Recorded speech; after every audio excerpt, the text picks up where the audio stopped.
এই যে সৈকতদের বাড়ি আসলাম। সৈকত বাড়ি আসার পরে যে সৈকত কলার থোড় গাচ্ছে, কলা গাছ থোড় বের করা হবে এখন, কলা গাছের থোড়। এত গুঁড়াতে যাস না, এত গুঁড়া শক্ত হয়ে যাইব। হ্যাঁ, এইটুকুনি পর্যন্ত নেই, আগে চারিদিকে কাইটা বের করে ফেলা। পুরো সৈকতদের বাড়ি এই মাঠের মধ্যে, তো চারিদিকে মাঠ, আর সৈকতদের বাড়ি মাঝখানে, ভালোই লাগে। যে সৈকতদের বাড়ি এদিকে পুরো শস্য বাগান, এইটাই যে মেন রাস্তা। বিকেলবেলা, গরমের দিনে বিকেলবেলা আরও দেখতে ভালো লাগে এদের বাড়িতে। হেবি সুন্দর কালার, পুরো গোলাপের কালার মতন, হেবি সুন্দর কালার। হ্যাঁ, হেবি সুন্দর কালার। যদি কলা না হয় তাহলে থোড়ও হয় না। মিচ কলার থোড় আরও ভালো হয়, খাইতে টেস্টি। কয়দিন আগে দেখলাম এই শস্য ফুল গাছে সব ফুল রয়েছে, সব দানা হয়ে গেছে। এই তো শস্য উঠে গেলে আবার সেই ধান লাগিয়ে দেবে। এত অবশেষে সেই তারপর বাড়ালি বেরোলো। এই যে পুরো রড লাইট, একদম কচি, নেরবের নেরবের করছে, দেখো সেই কচি। নড়ছে আর কি, এরম এরম এরম এরম। সবাই জানে যে কি বেরোবে বেরোবে, আরে বেরোবে, আরে ভাই বেরোবে।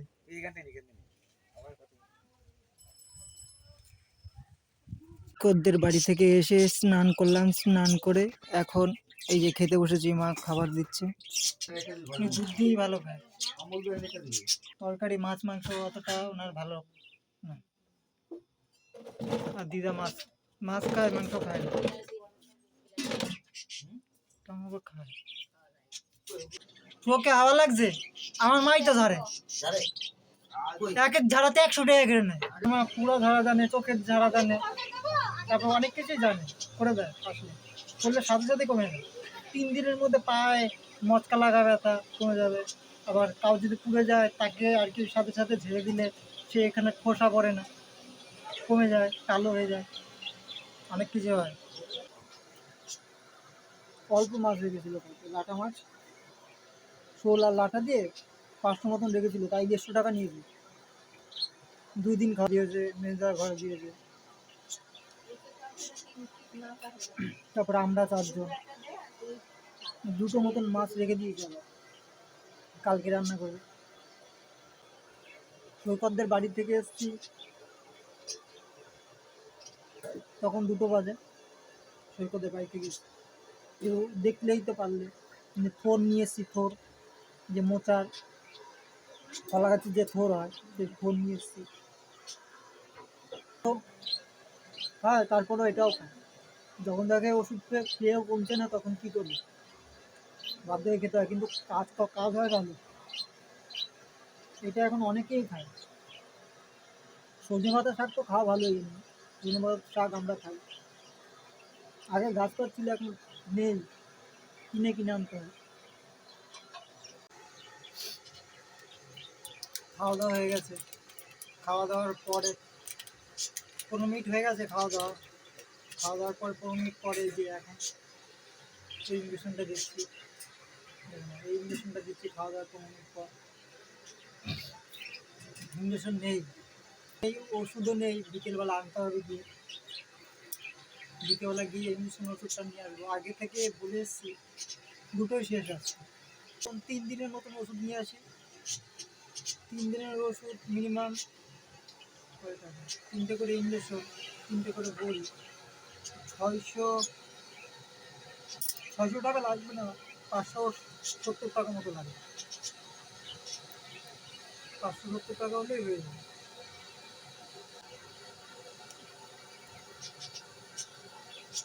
চ্যানেলটা পাল্টাতে হবে, চ্যানেলটা না পাল্টালে ব্যথা লাগবে।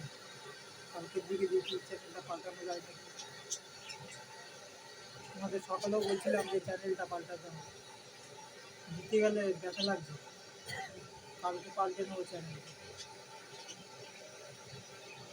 টাকার জন্য একটু খুব সমস্যা হচ্ছে, তো এর জন্য আর কি করতে পারছি না, একটু ভয় ভয় লাগছে, ডাক্তারের কাছে। এমনি 1300 1300 কত টাকা যেন পাবে, কালকেই দেখালো। কিছু দেওয়া টাকা না দিলে হবে কি করে? আমি বললাম ডাক্তারকে মামা বলে ডাকি। বললাম ঠিক আছে মামা আমি দেবো, তুমি দিতে থাকো, বুঝতেই পারছো আমি এখন কাজ বাজ করতে পারছি না। বলছে ঠিক আছে কিছু তো দিতে হবে। আমি বললাম ঠিক আছে দিন। দেখি এর জন্যই আজকে বিকেলবেলা চিন্তা করলাম আমার যে প্রতিবন্ধী ভাতাটা আছে দেওয়া শেষ হয়ে গেল, ইঞ্জেকশনটা দিয়ে দিলাম। প্রতিবন্ধী যেই ভাতাটা আছে আজকে বিকেলবেলা যাবো, দিয়ে তুলবো, দেখি কয় টাকা ঢুকেছে। আমার তো 1000 টাকার মতন ঢুকেছে, দেখি কিছু যদি ঢোকে তাহলে ওখানে দিয়ে দেবো। আর চালটাও চালটাও আনতে হবে, কিছু ওষুধও আনতে হবে।